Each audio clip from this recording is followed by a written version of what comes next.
acabou de citar, que é o nosso querido robozão Cristiano Ronaldo, que sempre assiste o Esporte no Ar lá na Arábia Saudita usando VPN, né? Antes de começar o programa, que eu estava comendo um pãozinho com queijo, que eu comprei um queijo Minas na feira, maravilhoso, e estava assistindo a entrevista que o Cristiano Ronaldo deu para aquele Piers Morgan, que é um jornalista britânico, acredito que seja britânico. E aí o Cristiano Ronaldo é um cara legal, descolado, né? Fala inglês fluentemente, fala outros idiomas. Eu acho isso já é algo assim de mostrar que o cara é diferente, né? Se preocupa em aprender a cultura local, fala espanhol, italiano, deve estar aprendendo a falar árabe lá na Arábia, certeza. Ele contou algumas histórias, né, da vida dele e tal. E aí, o entrevistador, esse Piers, sei lá qual a pronúncia correta, tava ali, ele tem uma amizade com o Cristiano Ronaldo, porque várias entrevistas que o Cristiano Ronaldo deu ao longo desses anos foi para esse cara. E esse cara é um pouco baba-ovo, Cristiano Ronaldo. Aí eu fiquei pensando, pô, mas, mano, tá certo também, né? O cara tá ali, cede uma entrevista para ele. O Cristiano Ronaldo, quem gosta de futebol, admira o Cristiano Ronaldo, né? Não tem como não falar que o cara é uma máquina, né? Aí tava conduzindo a entrevista de forma leve, né? Aí eu falei assim, nossa, esse cara tá. E cadê as partes polêmicas? Porque a gente viu aí no Twitter, nas redes sociais como um todo, os cortes. Ele falou isso, ele falou que não se importa em ganhar a Copa, ele falou que tem 1.000 gols e os 1.000 gols deles estão em vídeo, que é mais fácil fazer gol na Espanha do que na Arábia. E eu falei, será que ele falou isso mesmo? Deixa eu até assistir a entrevista para ver. Caramba, o Cristiano Ronaldo, ele é um monstro assim, mas ele tem um ego muito grande e o ego fez ele chegar aonde ele chegou. Porque para ele chegar onde ele chegou, ele teve que abrir mão de muita coisa, né? E ele sabe, ele é rico, né? Tem dinheiro para um caralho aí, bilionário, bilhões de euros, né? Não são nem bilhões de reais, nem de dólares, são de euros. Mas ele tem um negócio, velho, que esse personagem dele, eu acho que, tirando os fãs dele, as outras pessoas vão começar a cansar se ele continuar batendo nessa tecla. De querer, para enaltecer os feitos dele, desmerecer os feitos dos outros. Eu acho isso feio, porque isso não condiz com a carreira do Cristiano Ronaldo. Ele não precisa disso. Eu respeito quem considera o Cristiano o melhor da história. Eu respeito. Eu discordo totalmente. Mas eu respeito. Eu coloco o Cristiano no meu top 5 ali.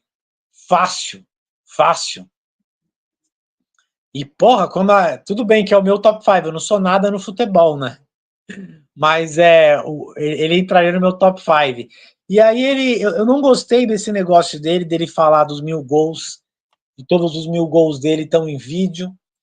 Porque eu acho que o futebol ele teve várias etapas e se o Cristiano está colhendo os frutos hoje foi que muitas pessoas plantaram lá atrás, assim como ele plantou muito, e eu gosto desse estilo saudável dele de ser, zero bebida, zero tatuagem, é um bom exemplo para a molecada, eu gosto dele, e muitas pessoas vão plantar o que o Cristiano e o Messi vão colher o que eles plantaram, né? Então, eu acho que isso é um pouco desrespeitoso com o futebol. E ele também falar de Copa do Mundo, ele mudou de opinião. Em 2012, ele falou que o sonho dele era ganhar uma Copa. Ele deu uma entrevista para esse mesmo jornalista, que foi nessa entrevista que ele saiu do Manchester United, lembrou? Que ele criticou o clube, criticou o técnico, lembra dessa entrevista? Foi com esse mesmo jornalista. Né? Isso, o Ten Hag. Foi com esse mesmo jornalista que ele deu a entrevista, né? Ten Hag ou Solskjaer? Eu não lembro agora. Acho que já era Ten Hag, né? Foi Ten Hag, o holandês. Sim, sim. E aí ele falou isso, os meus gols estão em vídeos, né, não sei o quê. E daí? E daí que os seus gols estão em vídeo? Isso tira méritos do Pelé, porque tem gols dele que não foram filmados? Ué, mas não está registrado? Não tinha pessoas no estádio assistindo? Não estava sendo transmitido em rádio?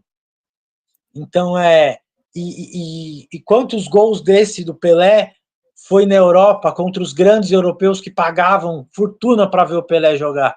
Ora, se era uma equipe profissional, era a equipe titular da Inter de Milão, do Bayern de Munique, do Sevilha, com torcida, com juiz, com regra de futebol, como é que isso não é gol? É lógico que é gol. É um gol amistoso. É um gol que vale tanto quanto esse amistoso aí, safado, que o Brasil fez contra o Japão e contra a Coreia do Sul. Para que vale para o Brasil esse amistoso? O que agrega no futebol? Pouca coisa. Pouca coisa, mas é um jogo oficial, né? É uma equipe dos melhores jogadores da Coreia, com os melhores jogadores do Brasil, mas não tem esse peso, mas é um gol, não é? Não é um gol, não tinha torcida, não tinha árbitro, não valia a regra de futebol, não tinha Wesley Safadão, os amigos do Denilson, não, era os jogadores profissionais. Eu acho isso pequeno do Cristiano Ronaldo, dele querer colocar a goela abaixo que ele é o primeiro cara a fazer 1000 gols. E não é. Independente do que a FIFA fale, não é. O Pelé tem mais de 1000 gols, tem mesmo, assim, ó, são fatos. Eu tenho um livro aqui dele, ó, Santos, o maior espetáculo da Terra, que é um livro que fala sobre a turnê que o Santos fazia na Europa, porque os europeus queriam ver o Pelé, eles queriam ter o Pelé, não podiam, eles chamavam o Santos para ir lá. E aí, nessa entrevista, quando chegou nessa parte, né, essa parte dos 1000 gols do vídeo, eu vi num corte, mas eu vi uma outra parte dele falando o cara falou, o Rooney acha o Messi melhor que você. Ele falou, eu respeito o Rooney, tá tudo bem. Desenrolou por quase 4 minutos falando que tava tudo bem, assim. Então, sinceramente, para ele dava para mostrar que não tava tudo muito bem. E ele fala que ganhar uma Copa do Mundo, para ele, não é um sonho. Sendo que ele falou que era um sonho nessa entrevista aí, de 2022. Essa entrevista foi em 12 de dezembro de 2022. O Messi ganhou a Copa 18 de dezembro de 2022. Então foi antes do Messi ter a Copa.